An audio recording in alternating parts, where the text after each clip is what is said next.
নমস্কার বন্ধুরা, শর্মিলা রান্নাঘরে আজকে আমি রান্না করে দেখাবো ছোট মাছের ঝাল। তো খেতে কিন্তু দুর্দান্ত লাগে। তো চলুন রেসিপিটি দেখে নেওয়া যাক। এখানে আমি কিছুটা মাছ নিয়ে নিয়েছি। মাছগুলোকে ধুয়ে পরিষ্কার করে দিয়ে দিয়েছি পরিমাণ মতন নুন আর পরিমাণ মতন হলুদ। এখন হাত দিয়ে আমি ভালোভাবে মাছগুলোর গায়ে নুন হলুদ মাখিয়ে নেব। তো এদিকে গ্যাসে আমি একটা কড়াই বসিয়ে দিয়েছি। কড়াইটা গরম হয়ে গেলে আমি দিয়ে দিচ্ছি পরিমাণ মতন সর্ষের তেল মাছ ভাজার জন্য। তো তেলটা আমার গরম হয়ে গেছে। এখন নুন হলুদ মাখানো ছোট মাছগুলো আমি তেলের মধ্যে ছেড়ে দিলাম। এখন একটু ভালোভাবে মাছগুলোকে নেড়ে চেড়ে দিলাম। এখন আমি মাছগুলোকে ভেজে নেব। তো আমার ওপিঠটা কিন্তু ভাজা হয়ে গেছে। আমি খুব সাবধানে কিন্তু মাছগুলোকে ওপিঠটাও ভেজে নেব।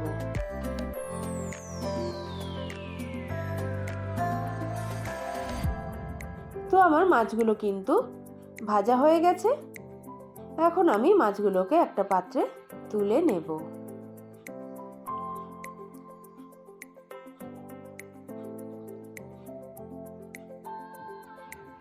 এখন এই তেলের মধ্যেই কিন্তু আমি আরেকটু তেল দিয়ে দেব। এখন এই তেলটা গরম হয়ে গেলে আমি অ্যাড করে দেব হাফ চামচ মতন সাদা জিরে। জিরেটা একটু ভেজে নেব। ভেজে নিয়ে আমি অ্যাড করে দেব আমি দুটো পেঁয়াজ এখানে কুচি করে রেখেছিলাম। সেই পেঁয়াজটা আমি এখানে অ্যাড করে দেব। এখন আমি পেঁয়াজটাকে কিন্তু একটু ভেজে নেব।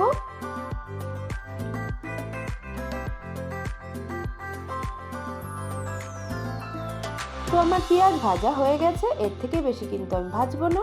এখানে আমি একটা বড় সাইজের টমেটো লম্বা লম্বা করে কেটে নিয়েছি। এখন পেঁয়াজের সঙ্গে আমি টমেটোটাকেও কিন্তু ভেজে নেব যতক্ষণ না টমেটোটা গলে আসছে আর টমেটো থেকে কাঁচা গন্ধটা চলে যাচ্ছে। তো দেখুন আমার টমেটোটাও কিন্তু নরম হয়ে গেছে। এখন আমি দিয়ে দিলাম পরিমাণ মতন নুন, পরিমাণ মতন হলুদ গুঁড়ো আর দিয়ে দিচ্ছি হাফ চামচ মতন জিরের গুঁড়ো আর দিয়ে দিচ্ছি হাফ টিস্পুন মতন ধনের গুঁড়ো। এখন রঙের জন্য আমি দিয়ে দেব হাফ চামচ মতন কাশ্মীরি লঙ্কার গুঁড়ো। আর ঝালের জন্য আমি এখানে কাঁচা লঙ্কা ব্যবহার করেছি, তাই দুটো কাঁচা লঙ্কা আমি চিড়ে এখানে দিয়ে দিলাম। এখন একটু জল দিয়ে আমি কিন্তু মশলাটাকে ভালোভাবে কষিয়ে নেব।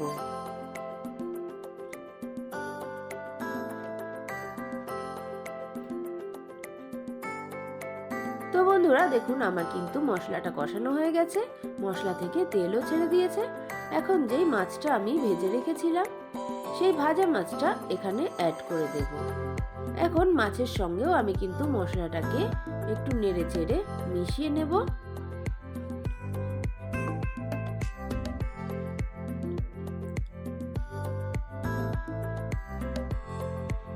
তো আমার মাছের সঙ্গেও কিন্তু মশলাটা মেশানো হয়ে গেছে।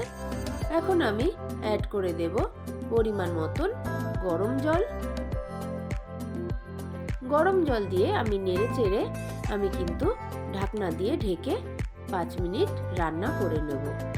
তো বন্ধুরা এইভাবে একবার ছোট মাছের ঝাল কিন্তু করে দেখবেন, খেতে কিন্তু দুর্দান্ত লাগে। তো আমার 5 মিনিট কিন্তু হয়ে গেছে। এখন আমি ঢাকনাটাকে খুলে নিলাম।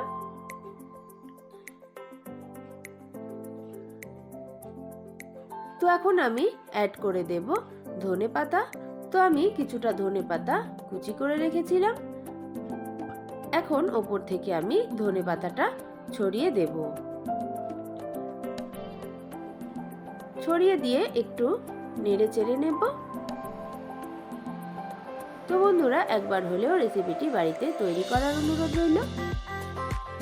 তো এখন আমি অ্যাড করে দিলাম হাফ টিস্পুন মতন চিনি।